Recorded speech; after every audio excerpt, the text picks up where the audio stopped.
সবাইকে আসসালামু আলাইকুম।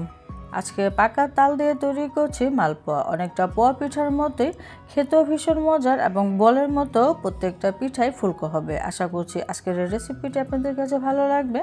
আজকের এই মালপোয়া বানাতে কিন্তু আমাদের কোনো প্রকার চালের গুঁড়ি দরকার পড়বে না। এখানে আমি আধা কাপ পরিমাণে সুজি নিয়ে নিলাম। এটা কিন্তু ভাজা না, কাঁচা সুজিটাই দিয়েছি। এখন দিয়ে দিতে হবে চিনিটা আমি আধা কাপ দিয়ে আরও 3 টেবিল চামচের মতো দিয়েছি। আপনারা চাইলে আধা কাপ পরিমাণে দিতে পারেন যদি মিষ্টিটা কম খান।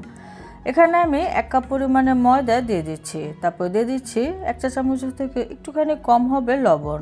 স্বাদ অনুযায়ী লবণটা আপনারা দিতে পারেন। এখন দিয়ে দিচ্ছি পাকা তালের পিউরি। এই পাকা তালটা কীভাবে খুবই সুন্দরভাবে ডিজিটাল পদ্ধতিতে অতি দ্রুত বের করা যায় সেই রেসিপিটি আমি গতবার শেয়ার করেছি। আপনারা চাইলে দেখে নিতে পারেন। আমি ডিসক্রিপশন বক্সে লিঙ্কটি দিয়ে দেবো, আপনারা চাইলে দেখে নিতে পারেন। পাকা তালের পিউরি আমি আধা কাপ পরিমাণে দিলাম। এর থেকে বেশি দেওয়ার দরকার নেই। বেশি হয়ে গেলে আবার পিঠাটা কিন্তু ফুলতে চাইবে না। আধা কাপ পরিমাণে দিলে হয়ে যাবে। এখন আমি সেই কাপটা দিয়ে আধা কাপ পরিমাণে পানি দিয়ে দিচ্ছি। পানিটা অল্প অল্প করে দিতে হবে আর ব্যাটারটাকে গুলে নিতে হবে। তো প্রথমে আধা কাপ দিয়ে আমি ব্যাটারটা গুলিয়ে নিয়েছি। পরবর্তীতে কতটুকু লাগবে আমি আপনাদের সাথে একটু দেখিয়ে দিব। তো আমি আরও আধা কাপ পরিমাণে দিয়ে দিলাম। এখন এই ব্যাটারটাকে খুব ভালো করে একটি হ্যান্ড উইক্স দিয়ে মিশিয়ে নিতে হবে। আপনারা চাইলে হাত দিয়েও খুব ভালো করে ডলে ডলে মিশিয়ে নিতে পারেন, সমস্যা নেই। তো ব্যাটারটা এরকম স্মুথ হয়ে গিয়েছে।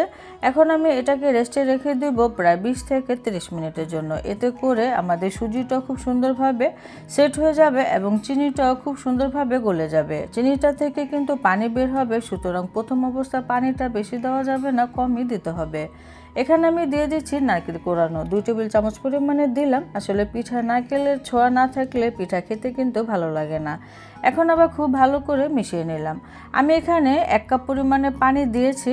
তবে আপনারা যদি চিনির পরিমাণটা কম দেন পানিটা একটুখানি বেশি লাগতে পারে। মালপোয়ার জন্য পিঠার ব্যাটারটা এরকম হবে, খুব বেশি পাতলা হবে না আবার অতিরিক্ত ঘন হবে না, এরকম মিডিয়ামে হবে। অতিরিক্ত ঘন হলে আবার পিঠাটা কিন্তু ফুলতে চাইবে না। আমি আধা কাপের বেশি চিনি দিয়েছি বলে 1 কাপ পরিমাণে পানি দিয়েছি। আপনাদের ক্ষেত্রে পানিটা কম বেশি লাগতে পারে, এটা চিনির উপরে ডিপেন্ড করবে।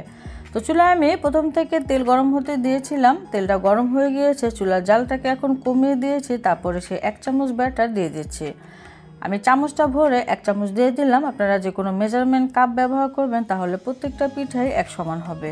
একটি স্ট্রেনার কারেন্টের চুলার উপরে বসিয়ে সেটাকে আমি উল্টে দিয়েছিলাম আর তার উপরে এই গোল কড়াইটা বসিয়ে দিয়েছি। আর এরকম গোল কড়াইতে পিঠা তৈরি করলে ভালো হয়।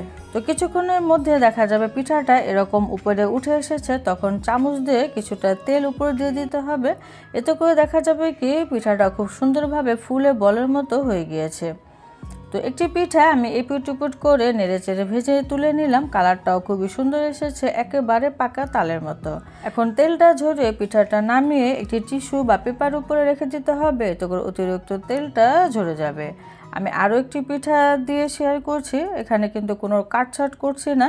পিঠাটা উঠতে কতটুকু সময় লাগে আপনারা দেখে নিশ্চয়ই বুঝতে পারবেন। তো চুলার জালটা প্রথমবারের মতোই আমি পিঠা দেওয়ার সময় কমিয়ে দিয়েছিলাম। যখন পিঠাটা দিয়েছি তখন কিছুটা বাড়িয়ে দিয়েছিলাম, মানে মিডিয়ামের থেকে কিছুটা কমে রেখে এই তেলের পিঠা ভেজে নিতে হবে। যেহেতু এখানে মালপোয়া পিঠা বানিয়েছি, এটার ব্যাটারটা একটু ঘন, উঠতে একটু সময় লাগবে। তো এই সময়ের মধ্যে পিঠাটা উপরে উঠে এসেছে। এখন আমি চামচ দিয়ে উপরে কিছুটা তেল দিয়ে দিচ্ছি। এতে করে আমাদের এই মালপোয়াটা গোল বলের মতো হয়ে যাবে। আপনারা দেখে নিশ্চয়ই বুঝতে পারছেন। চুলার জালটা থেকে আপনারা অবশ্যই একটু খেয়াল রাখবেন। চুলার জালটা ঠিক একই রকম রেখে বা আমি যেভাবে বলেছি ঠিক এভাবে রেখে পিঠাগুলো বানাবেন। আশা করছি নিরাশ হবেন না, ইনশাল্লাহ পিঠাগুলো খুবই ভালো হবে। তো এপিট উপিট করে খুবই সুন্দর একটি কালার আসার আগ পর্যন্ত পিঠাটা ভেজে নিয়েছে।